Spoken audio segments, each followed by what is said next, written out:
Saudara, kita lanjutkan Kompas Pagi bersama saya Rahma Piliang. Tim psikolog Polda Metro Jaya datang ke SMAN 72 Jakarta membuka posko trauma healing di area sekolah SMAN 72 Jakarta. Tim psikolog tiba di lokasi pukul 9 pagi untuk melihat area sekolah. Disediakan mobil konseling untuk siswa-siswi yang mengalami trauma pasca kejadian ledakan di SMAN 72 Jakarta, terutama siswa yang menjadi korban luka-luka. Hingga kini belum ada informasi apakah kegiatan belajar di SMAN 72 Jakarta akan diliburkan pada Senin pekan depan.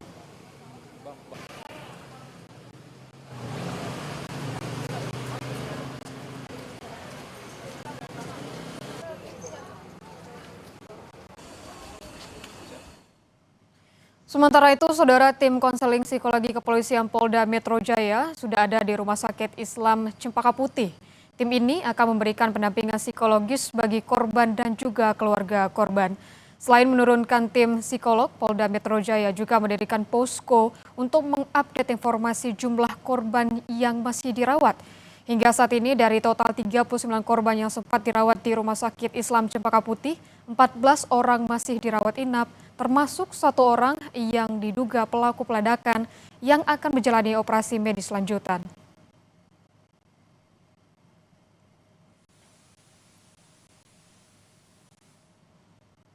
Kapolri Jenderal Listio Sigit Prabowo mengatakan terduga pelaku hingga kini masih menjalani perawatan.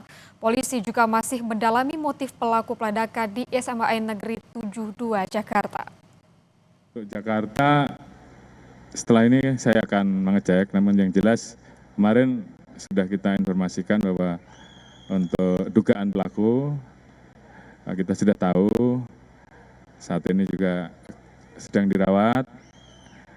Kita sudah melakukan pemeriksaan, pendalaman, nanti akan diumumkan secara resmi. Yang jelas tim terus bekerja dan harapan kita tentunya peristiwa yang terjadi kita jaga untuk tidak terulang kembali. Oleh karena itu motif yang apa yang terjadi dalamnya tentunya saat ini kita dalami sehingga kemudian ini menjadi pembelajaran bersama untuk ke depan kita bisa hindari untuk bisa kita jaga anak-anak kita.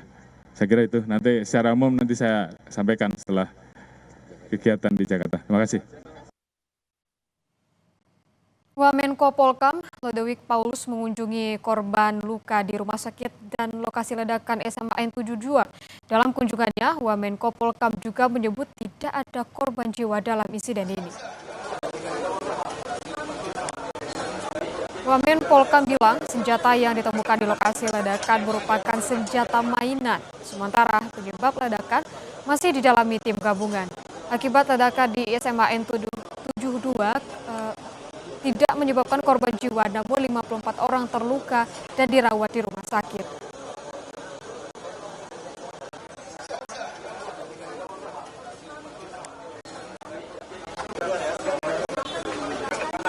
Ada gambar itu tapi ternyata senjata mainan. Oh, itu senjata mainan, bukan senjata beneran. Ya, setelah kami cek itu senjata mainan. Nah, tentang ledakan masih di tim forensik lagi kerja apa ledakan atau apa gitu ya. Jadi masih ada bom molotov. Ya. Kalau bom molotov pasti udah kebakar itu. Namanya karpet. Yang informasi meninggal. Senjata yang gimana Pak? Di samping sosok seorang yang juga terlihat tergentak itu, apakah itu murid atau pelaku atau seperti apa? Nah, itu kita belum tahu. Ada yang meninggal nggak Pak? Alhamdulillah tidak ada. Tidak ada yang meninggal ya Pak? Sementara itu, Saudara Ketua KPAI Margaret Aliatul Maimunah menyayangkan adanya barang-barang berbahaya yang masuk ke lingkungan sekolah hingga mengakibatkan terjadinya ledakan di SMAN 72 Kelapa Gading, Jakarta Utara. Agar kejadian serupa tidak terulang, KPAI meminta pengawasan di sekolah-sekolah lebih diperketat, mulai dari pengawasan barang bawaan hingga kondisi psikologis murid.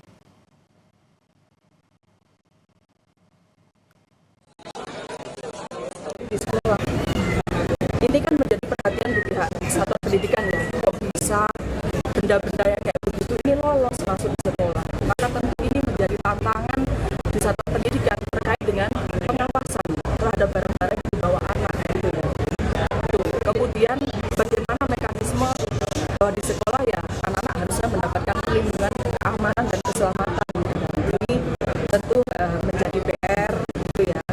Terus kemudian dan ini tidak hanya menjadi PR orang tua atau satuan pendidikan atau mungkin juga kepolisian untuk menyelidiki lebih dalam, tapi menjadi atensi kita bersama.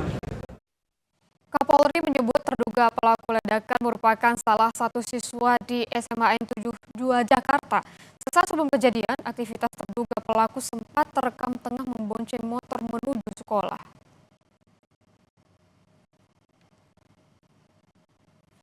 Inilah visual tangkapan gambar dari rekaman CCTV di sekitar tempat tinggal terduga pelaku. Terduga pelaku tengah membonceng motor sambil membawa ransel dan sebuah tas biru di pangkuan. Visual ini terekam saat terduga pelaku hendak berangkat sekolah. Menurut keterangan Ketua RT setempat, terduga pelaku merupakan sosok yang tertutup dan tidak pernah bersosialisasi dengan warga. Di sana sudah mulai di kamar, jarang keluar rumah, jarang bergaul. Iya, ada komunitas hampir setiap hari ada kegiatan, tapi tidak ada pernah join di sini bermain sama-sama anak ini, nggak pernah. Kapolri Jenderal Listio Sigit Prabowo menyebut terduga pelaku peledakan di SMAN 72 Jakarta sudah diketahui dan merupakan salah satu yang terluka dalam ledakan. Akibat lukanya, pelaku saat ini menjalani operasi di rumah sakit.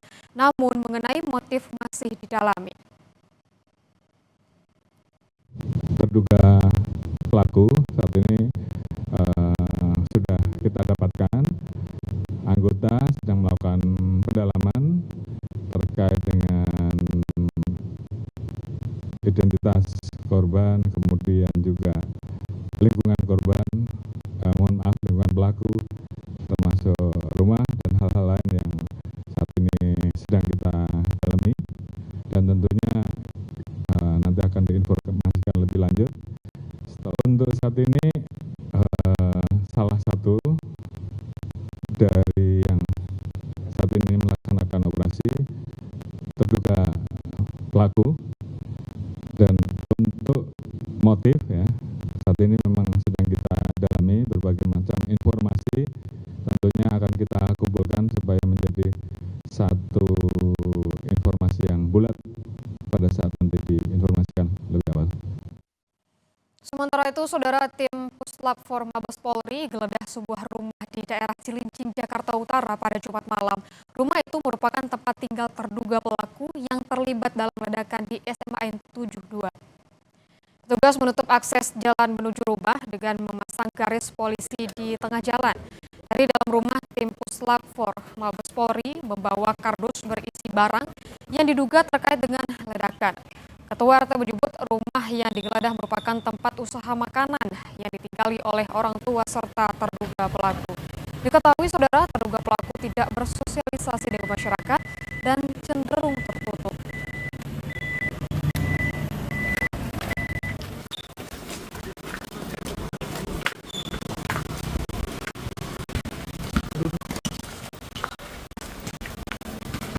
Kalau saya untuk anaknya sendiri saya tidak pernah lihat, karena informasi di rumah itu jarang keluar, pernah bersosialisasi dengan anak-anak sekitar di sini, juga sama orang rumahnya juga katanya antara pekerja di dalam rumah juga pernah bersosialisasi. Motif ledakan yang terjadi di SMAN 72 Jakarta pada Jumat siang hingga kini masih menjadi tanda tanya. Polisi menyebut ada dugaan pelaku ledakan merupakan korban bully.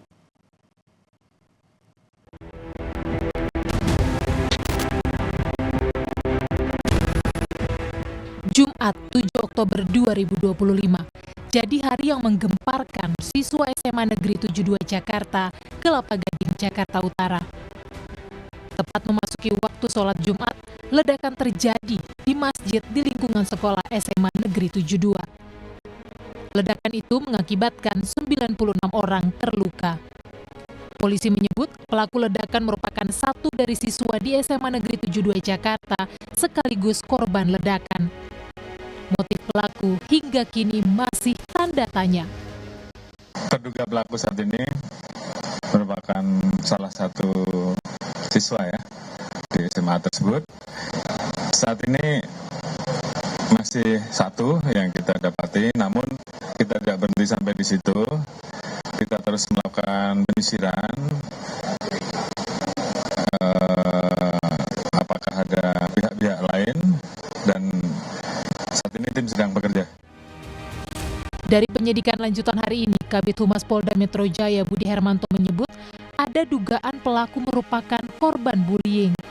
Ini juga masih dilakukan pendalaman terhadap motif apakah yang bersangkutan korban bullying ini juga masih kita dalami, termasuk ada beberapa hambatan terkait dalam pemeriksaan ataupun meminta keterangan para saksi. Karena saksi-saksi yang ada juga adalah menjadi korban dan butuh pemulihan dalam penanganan medis. Komisi Perlindungan Anak dan Perempuan menduga peristiwa ledakan di SMA Negeri 72 Jakarta tak lepas dari paparan konten bermuatan kekerasan di media sosial. KPAI mendorong selain orang tua, Komdigi juga perlu aktif melindungi anak-anak Indonesia dari konten negatif di media sosial. Ternyata ada dugaan bahwa ada pengaruh konten di media sosial. Saya kira ini juga perlu menjadi atensi terutama kepada Komdigi ya. Mungkin butuh ada upaya sistem perlindungan yang lebih ketat lagi terkait dengan konten-konten negatif apapun itu bentuk konten negatifnya, supaya bisa memberikan perlindungan kepada anak-anak, dan tentu juga atensi kepada seluruh orang tua. Soal keseharian pelaku, seorang penjaga kantin di SMA Negeri 72 Jakarta, Maman, mengaku mengenal pelaku sebagai sosok yang pendiam dan serius. Maman bilang pelaku kerap membeli makanan di kantin miliknya. Orangnya tahu, mukanya tahu, makan sering, itu pendiam. Kalau pesan makanan serius banget, misalnya nggak banyak itu cuma Pak pesan mie ayam. Pasca ledakan, polisi membuka posko trauma healing sebagai layanan pendampingan psikologi bagi para korban. Hingga kini, sebanyak 29 siswa masih menjalani perawatan di rumah sakit. Tim Liputan, Kompas TV. Usai jeda, Kompas Pagi akan kembali dengan informasi diantaranya ratusan peserta hadir dalam roadshow kuliner Indonesia di kawasan Megamas Kota Manado, Sulawesi Utara.